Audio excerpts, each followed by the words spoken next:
nhiều mì 50 là không hành không đậu ít béo nha. 3 hộp gà nhiều mì 50 không hành không đậu ít béo. Tới một bịch đặc liền. Gà mới có thu chung các bạn ơi. Dọn tay trước dọn trước.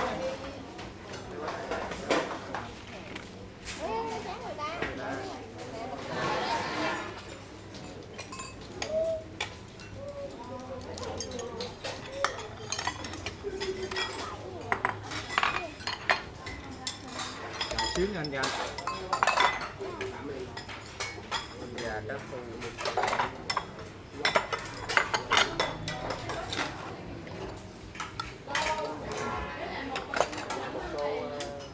Tô lớn nhiều mì sao ạ? Tô sườn lớn nhiều mì.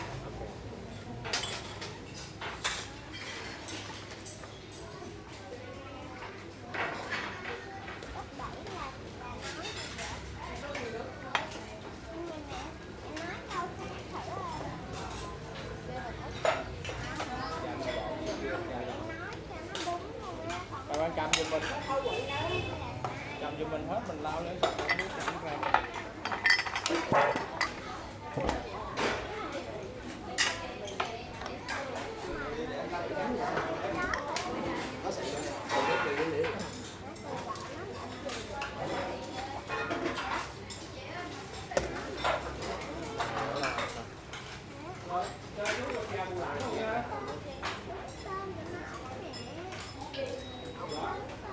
Một hộp thực phẩm nhiều mì 50, thêm một mì không 20, một lon sữa. Một hộp thực phẩm nhiều mì 50, một mì không 20, thêm một lon sữa.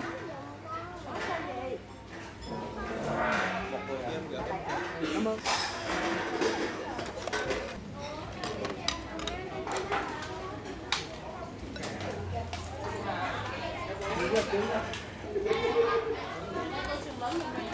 Hai sườn lớn như vậy à?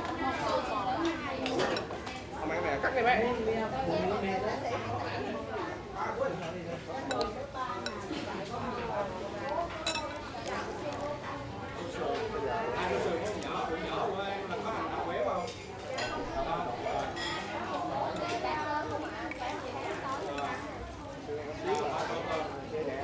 Tô xương nữa đúng không? Hay là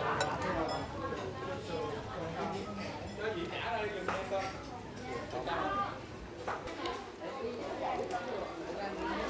Nhắc lại một hộp thực phẩm nhiều mì 50, thêm một mì không 20, một lon sữa. Một hộp thực phẩm nhiều mì 50, thêm một mì không 20, một lon sữa.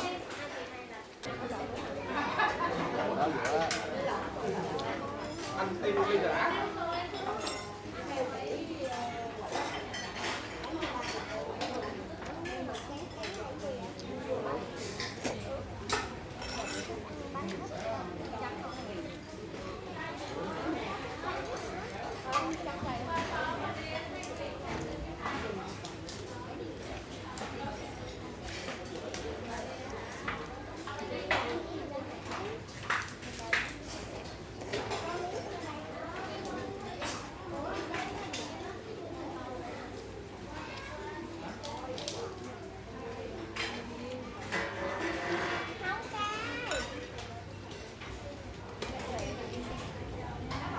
Ủa số 3 là cái gì bạn?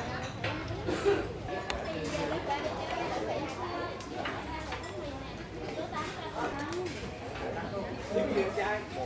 Muốn số ơi.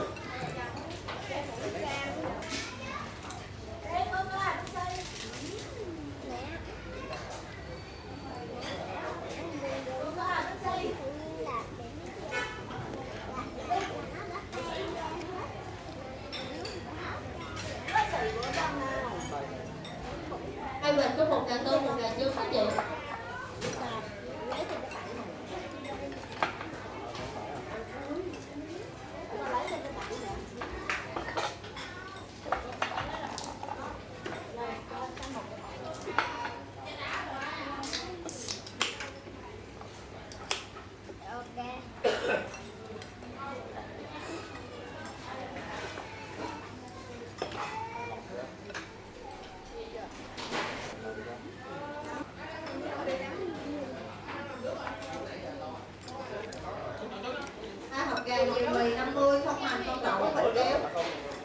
gà nhiều mì 50, không hành không đậu ít béo. Có 2 phải có 1 gà tôm, 1 gà trứng trước nha.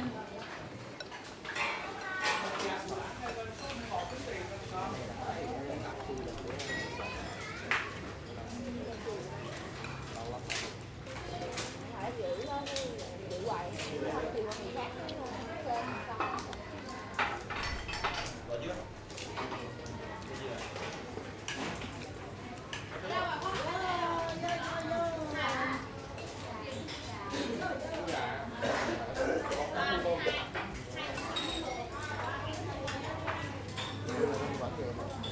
Bác cảm có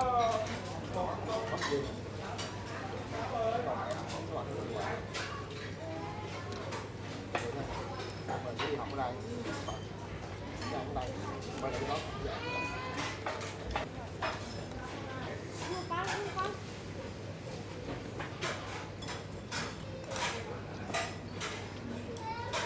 Hai hộp 45 có 1 sườn 1 tôm, 2 hộp 45 có 1